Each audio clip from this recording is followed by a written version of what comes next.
Hello, this is an update slash remake of my previous video I made. The name change is just to sound cool. So thanks to all the people who gave me the names to stuff I didn't even know had names, as well as tips to the game. So first, I'll go over weapons and the names of what the weapons do exactly, like the wind up, the release time, all that. So it's easier to follow along. And then we'll move on to techniques. What I mean by techniques is just weapon manipulation. So how you use the weapon, how it hits the other person, while minimizing the possibility of them parrying, missing, and or blocking it. So yeah, let's get into it. I keep it going, I'm rolling and flowing, I'm coasting, I got them all trolling me right. I just keep growing and showing them, knowing I'm owning this flow, you can catch me outside. Gonna get them all with a little payback. Never gonna fall, I'ma stay on the attack. Put them up against the wall as I finish every track. Never gonna stall, no, I'm never gonna slack. I've been like working and learning and searching for something to push my shit over the edge. I'ma keep burning and turning the profit, you know I can't stop it until I am dead. Gonna be unstoppable and profitable, cause I got a constant flow of knowledge, yo. If you got a problem, bro, take them off the throw. Coming to the top, I go, yeah, promise, slow. Okay, so let's first move on to weapons. So all weapons have a wind up, release time, and recovery. Wind up makes sense. It takes the time from where you click minus lag before it's considered deadly. Release time is how long the weapon's deadly. So rapier will remain deadly for 0.35 seconds, and while an executioner's axe stays deadly for 1.5 seconds. Recovery is obvious. It just takes how much time before you get back to the idle animation to where you can do a wind up again. Also, this will be completely invalidated in the next update. To link accounts.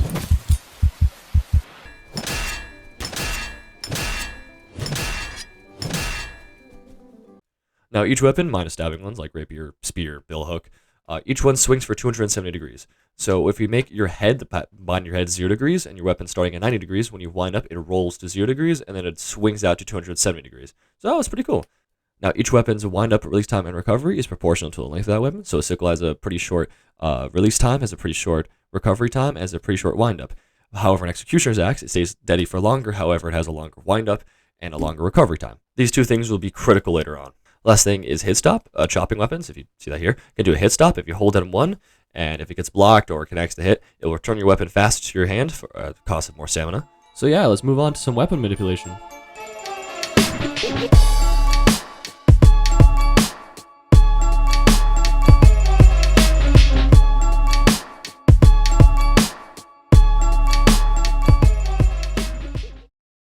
So sorry for the previous section's audio quality. I was kind of sick when I was recording it, so I had a great time with that one.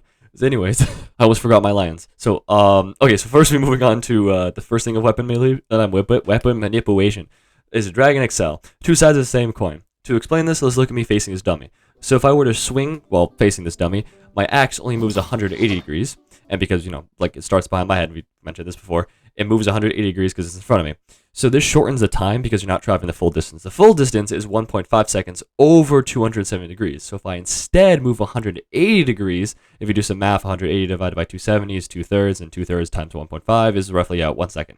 So you can use this to your advantage. So when you're swinging and you know your opponent's going to parry, you can rotate yourself opposite to your swing using your full range of motion. And the parry window is quite short and it has a long recovery. So when you swing and rotate opposite, most people don't expect it. They try to parry, their parry window disappears, they're stuck in recovery while you're still swinging, and you connect them. So basically, you are waiting out their parry, a block, or anything in between. This is called dragging. So dragging works best with weapons that are long, have long release times, because you can linger in the air for longer, and most people tend to parry early, so it just works to your advantage. So now we're going to move on to my favorite weapon manipulation, Excel. By rotating into the enemy, you can shorten the distance needed to connect a hit, and in turn, shorten the time, allowing you to hit people before they can react or before they can even do anything. Basically just saying, making your hit connect at the moment it can. So for Excel, it doesn't really matter about the length of the weapon, it matters about the release time. The faster release time, the better. However, you can excel with any weapon that isn't a stabbing one. However, it's better to excel with a sickle than it is with executioner's axe. Sure, you have more range, however, the release time is longer and most people can still predict it even if you're excelling. So yeah, that's really it for weapon manipulation. The only exception to this rule is missing on purpose, like when someone riposts your hit. Oh, wait, I didn't mention what riposting is. So riposting is when someone blocks your attack, and then right after they immediately go for an attack, the sound plays. And this prevents them from feigning the attack, so meaning they have to connect it, which is just a free parry for your opponent. So in order to prevent this, unavoidable parry, you can drag the hit and miss on purpose.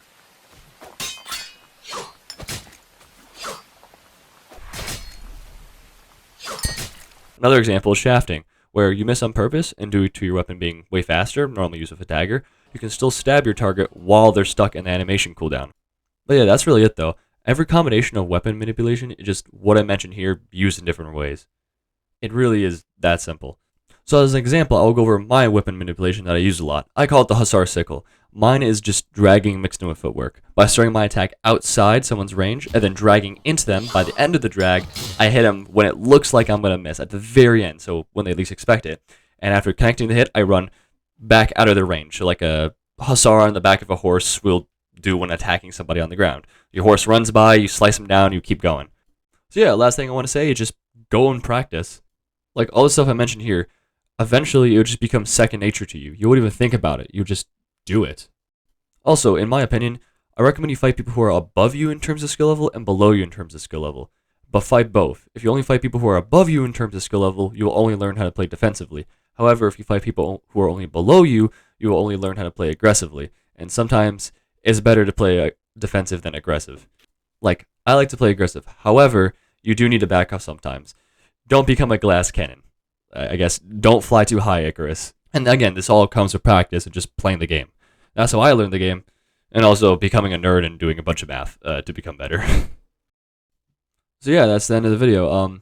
This last part is just me going to be reviewing some of the quote-unquote pro worker techniques, as they so call them. Ah yes, the Chinese chicken salad. Ooh, the Mexican hop, great technique. Yo, why is there 3 of them?